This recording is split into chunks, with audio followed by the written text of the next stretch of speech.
হাই friends, ইয়াত আপোনালোকক দেখাইছোঁ যে ব্ৰিজ এটা ফেইল হৈছে। তো নৰ্মেলি যদি আমি মানুহজনক সুধিব যাওঁ যে এইটো ব্ৰিজটো কিয় ফেইল হ'ল, তো ডাইৰেক্টলি এনচাৰ দিব যে অভাৰলোড হৈছে নাইবা অলপ পুৰণা হৈছে যাৰ কাৰণে ভাঙি গৈছে।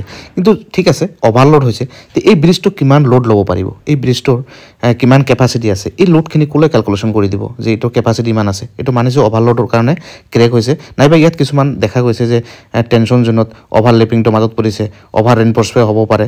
তো বহুত ধৰণৰ ৰিজন থাকিব পাৰে। এই বস্তুটো যদি আমি বিল্ডিঙৰ লগত ৰিলেট কৰিব যাওঁ, যিহেতু আমি বিল্ডিঙৰ কাম কৰি থাকোঁ, তো সেম বস্তুটো আপোনালোকে চাব এটা ষ্ট্ৰাকচাৰত G+3 হওক G+4 হওক আপোনালোকে কমাৰ্চিয়েল বিল্ডিং বনাই আছে নে ৰেচিডেঞ্চিয়েল বিল্ডিং বনাই আছে, তাৰ লোড কিমান হ'ব, এই কেলকুলেশ্যনটো কোনে কৰি দিব আপোনালোকক। তো নৰ্মেলি আপোনালোকে দেখা যায় যে বহুত জেগাত এনেই একো কেলকুলেশ্যন লোড কেলকুলেশ্যন নকৰাকৈ ডাইৰেক্টলি ৰডবোৰ দিয়া যায় যে ইয়াত 3টা ৰড দিলে হ'ব, 4টা ৰড দিলে হ'ব, এনেকৈ দিয়া যায়। সেইকাৰণে আপোনালোকক বাৰ বাৰ কৈ থাকোঁ, ইমান ডাঙৰ হেভি ষ্ট্ৰাকচাৰ এটা যদি ক্ৰেক হৈছে, আপোনালোকৰ বিল্ডিং ক্ৰেক হোৱাটো একদম সৰু কথা। সেইকাৰণে বি কেয়াৰফুল, প্ৰপাৰ ড্ৰয়িং আৰু ষ্ট্ৰাকচাৰেল ডিজাইনটো ভালকৈ কৰি ল'ব।